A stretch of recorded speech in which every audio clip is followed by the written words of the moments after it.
اور حاجی جب حج کے لیے جاتا ہے نا تو حاجی کی کیفیت بدل جاتی ہے.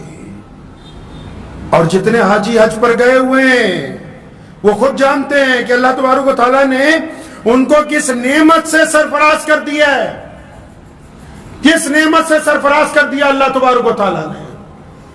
اور جو بندے پیسے ہونے کے باوجود سنیں وہ لوگ بھی سن لیں, جو حج کرنے کے لیے ابھی تک گئے نہیں. کیوں نہیں گئے؟ بیٹی کی شادی کرنی ہے, بیٹی کی شادی کر دی. اب کیوں نہیں گئے؟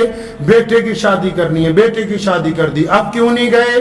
دکان سیٹ کرنی تھی, دکان سیٹ کر دی. اب ساری ہڈیوں کا جب جوس نکل گیا, 70-80 سال کے ہو گئے, اب سوچتے ہیں کہ حج پر جائیں تو نمبر نہیں لگ رہا. جس کو اللہ نے اتنا مال دیا کہ اس کے پاس اپنا گھر ہے, اور اس کے بعد آج کے دور میں اگر صرف 10 لاکھ روپے اس کے کھاتے میں پڑے ہیں, سیدھا دیسی مسئلہ سمجھ لو, 10 لاکھ روپے کھاتے میں پڑے ہیں, سال گزر گیا پھر پڑے ہیں, اب یہ بہانے کرتا ہے کہ بیٹے کی شادی, بیٹی کی شادی, حج اس پر فرض ہے. اور نبی علیہ السلام نے فرمایا, اللہ اکبر فرمایا, جس بندے پہ حج فرض ہو گیا اور اس نے جان بوجھ کر اس فرض کی ادائیگی نہیں کی, فرمایا اب چاہے مجوسی ہو کے مر جائے, چاہے یہودی ہو کے مر جائے.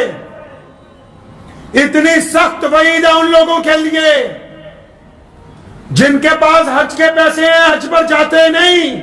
جب موت آئے گی ایمان پر نہیں آئے گی, کہ کوئی معمولی بات نہیں ہے کہ اللہ تبارک و تعالیٰ نے ایک مسلمان کو وسعت دی ہو, جذبہ دیا ہو, پیسے آ گئے ہوں اتنے.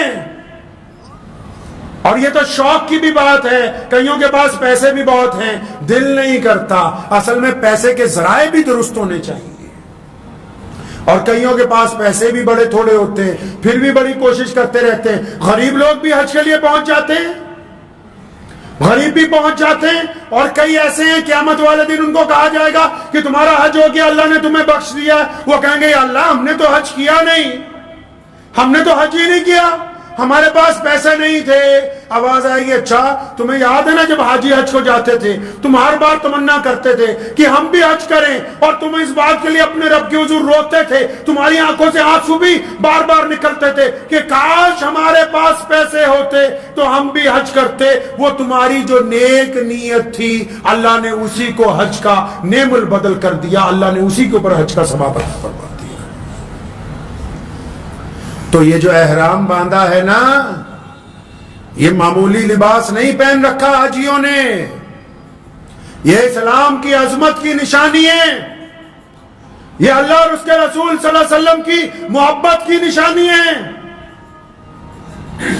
یہ پیارے نبی حضرت محمد رسول اللہ کی اطاعت اور فرما برداری کی نشانی ہے. یہ اس بات کا اعلان ہے کہ ہم اپنے رب سے راضی ہو کے آ گئے, اور اب ہمارا رب جیسے چاہے گا ہم ویسے زندگی گزاریں گے انشاءاللہ تعالی. اس احرام کی جو عزتیں ہیں, اور دیکھو رسول کریم کہو صلی اللہ علیہ وسلم, صلی اللہ, ہاں نبی علیہ السلام کی اگر آپ سیرت پڑھیں گے نا عش عش کر اٹھیں گے. حج ہوتا تھا نا, آپ کو پتا ہے سب سے پہلے حج کس نے کیا؟ سب سے پہلے حج کس نے کیا؟ نبی علیہ السلام کے دادا نبی کون؟ سیدنا ابراہیم علیہ السلام, جنہوں نے بیت اللہ کو دوبارہ بنایا. اللہ کے حکم سے پہلا طواف سیدنا ابراہیم علیہ السلام نے اس گھر کا کیا ہے, اور دعا کر دی تھی. کمال دیکھیں آپ کو جب اللہ لے جائے حج کرنے کہو آمین. اللہ تعالیٰ آپ سب کو اپنے نبی صلی اللہ علیہ وسلم کا روضہ دکھا دے. آپ جب جائیں گے نا مکہ اور مدینہ منورہ, خدا کی قسم کھا کے کہتا ہوں مکہ ایسی جگہ پر ہے, سنیں یہ بھی کشش کی بات ہے, مکہ ایسی جگہ پہ ہے جہاں کوئی پانی کی جھیل نہیں ہے. مکہ ایسی جگہ پر ہے جہاں سنگلاخ چٹانیں ہیں, مکہ ایسی جگہ پر ہے جہاں چاروں طرف ریت ہے، مکہ ایسی جگہ پہ ہے جہاں پر ہریالی نہیں اگتی، مکہ ایسی جگہ پر ہے جہاں چاروں طرف ہزاروں کلومیٹر تک بیابان جنگل ہیں اور سنگلاخ چٹانیں ہیں، چلتی ہوئی تیز ہوائیں ہیں، گرم ہوائیں اور تیز دھوپ ہے، اڑتا ہوا ریت ہے۔ دیکھو میرے رب کا کمال۔ اپنا گھر کہاں بنوایا؟ چاہتے تو کسی برف پوش علاقے میں نہ ہوتا، چاہتے تو کسی ٹھنڈی جگہ نہ ہوتا، چاہتے تو کسی سمندر کے کنارے نہ ہوتا، چاہتے تو کسی دریا کے درمیان میں نہ ہوتا، چاہتے تو کسی بہت خوبصورت ملک میں نہ بنایا جاتا۔ بیت اللہ کو سنگلاخ چٹانوں میں اللہ کے نبی سیدنا ابراہیم علیہ السلام نے تعمیر کیا، ان سے پہلے آدم علیہ السلام نے تعمیر کیا، ان سے پہلے فرشتوں نے اس جگہ بنیاد رکھی اور اس گھر کو اللہ کا گھر کہا۔ کیوں؟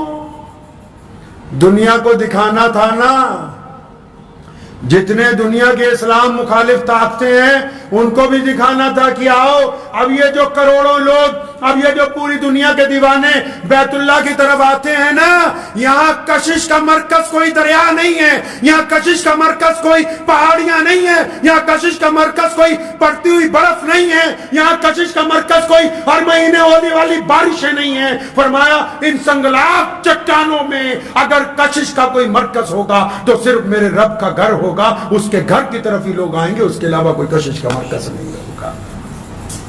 آپ جب جائیں گے نا تو لوگوں کو بیت اللہ سے، مکے کی چٹانوں سے، وہاں کی ریت سے اس لیے عشق ہے کیونکہ یہاں ہمارے پیارے نبی صلی اللہ علیہ وسلم رہتے تھے۔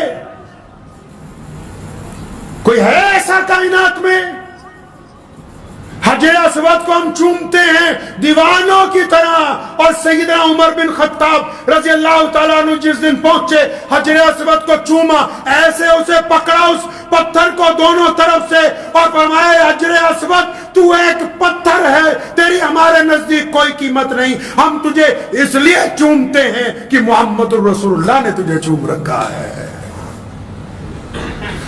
اللہ نے اس پتھر کو عزت عطا فرمائی کہ اس کو محمد الرسول اللہ نے چوم رکھا ہے۔ یہ بیت اللہ کی اور مسجد نبوی کی کشش ہے کہ اور کچھ نہیں وہاں، اگر ہے تو صرف اللہ کا گھر ہے۔ تو دعا کیجئے، وقت بھی ہو گیا ہے، کہ اللہ تبارک و تعالی ہم سب کو حج بیت اللہ نصیب فرما دے انشاءاللہ تعالی، ہمیں بھی اپنے گھر میں آنے کی توفیق عطا فرما دے انشاءاللہ تعالی۔ مجھے امید ہے کہ آپ کو یہ ویڈیو پسند آئی ہوگی، اگر پسند آئی ہو تو یہ آپ اپنے دوستوں کے ساتھ شیئر کریں اور اس چینل کو سبسکرائب ضرور کریں۔